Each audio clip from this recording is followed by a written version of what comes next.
సహనం మాకు తీరనిదో మా హృదయాంతరాల్లో నిలిచి ఉన్నావక్క. మాకు పుట్టే పిల్లలకు నీ పేరే పెట్టుకుంటామక్క, నీ పేరుని పెట్టుకుంటామక్క.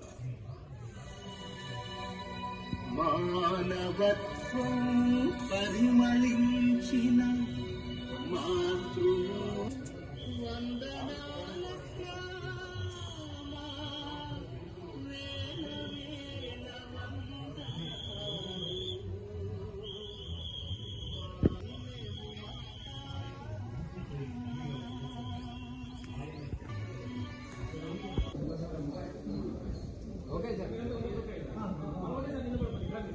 అంపల్లి నోడుకోండి, మీరు గ్రూప్ ఫోటో వచ్చేస్తారు.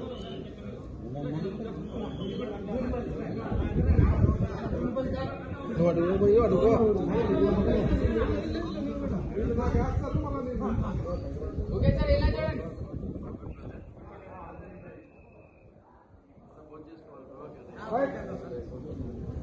ఓకే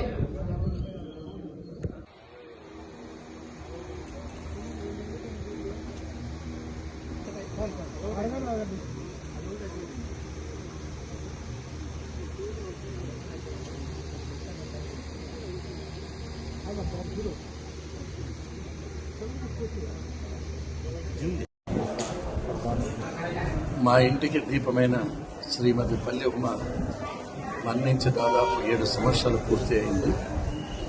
ఈ 7 సంవత్సరాలు కూడా ఆమె ఎప్పటికీ మరవలేదు. పల్లె ఉమ ఒక వ్యక్తి కాదు, ఒక వ్యవస్థ. ఒక సాధారణ గృహిణిగా తన జీవితాన్ని ప్రారంభించిన తాను బాలాజీ విద్యా సంస్థల కరెస్పాండెంట్గా, సెక్రటరీగా అనేక విద్యా సంస్థలు స్థాపించి వేలాది మందికి ఉద్యోగాలు కల్పించి లక్షలాది మందికి విద్యా అవకాశాలు కలిగించారు. దేశ విదేశాల్లో కూడా చాలా మంది ఉద్యోగాలు ఉన్నాయంటే దానికి కారణం శ్రీమతి పల్లె ఉమ గారు. శ్రీమతి పల్లె ఉమ ఎవరికి కష్టం వచ్చినా, నష్టం వచ్చినా, ఇబ్బంది వచ్చినా, సమస్య వచ్చినా తానున్నానంటూ యాక్సిడెంట్లు అయిన వాళ్ళకి కానీ, ఆర్థికంగా ఇబ్బంది పడుతున్న వాళ్ళకి కానీ, చదువులకు కానీ, చర్చిలకు కానీ, మసీదులకు కానీ, దేవాలయాలకు కానీ విరివిగా దానం ఇచ్చింది. అంతేగా రాజకీయంగా కూడా అప్పటి నల్లమా నియోజకవర్గం కానీ, పుట్టపర్తి నియోజకవర్గంలో జరిగిన అన్ని ఎన్నికల్లో MPTC, ZPTC, MPP, MLA, MP ఎన్నికల్లో అన్నీ తానే సర్వస్పై ఎలక్షన్ ప్రచారం చేసి మా అందరి విజయానికి కూడా చాలా కృషి చేసింది. మహోన్నతమైన వ్యక్తి. తాను ఏ పని చేసినా కూడా చిత్తశుద్ధితో, అంకిత భావంతో ప్రజల అభిమానాన్ని దృష్టిలో పెట్టుకుని పనిచేసే తప్ప వేరే ఆలోచన చేయలేదు. సాధారణంగా చెప్తాను, ఎవరు గొప్ప వాళ్ళైనా, ఎవరు విజయాలు సాధించినా వెనక ఒక మహిళ ఉంటారని. అది 100% కరెక్ట్. నేను 2 సార్లు రాజకీయాల్లో అత్యున్నత స్థాయికి చేరిన, మంత్రి పదవి వచ్చిన, ఎమ్మెల్యే, ఎమ్మెల్సీ ఇన్ని విద్యా సంస్థ స్థాపించిన దానికి కారణం పల్లె ఉమాని సగర్వంగా మరో చేస్తుంది.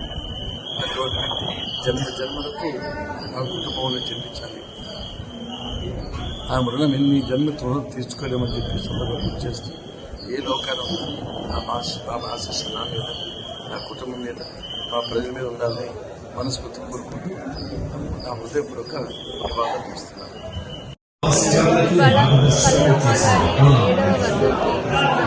పల్లె ఉమ గారు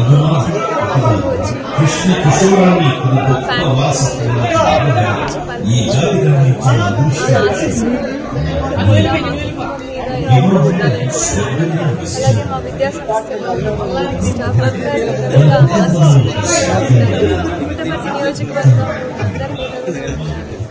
ఆమె ఎక్కడున్నా ఆమె చేసిన మంచి పనులు మేము కూడా ఎల్లప్పుడూ కొనసాగిస్తున్నాం.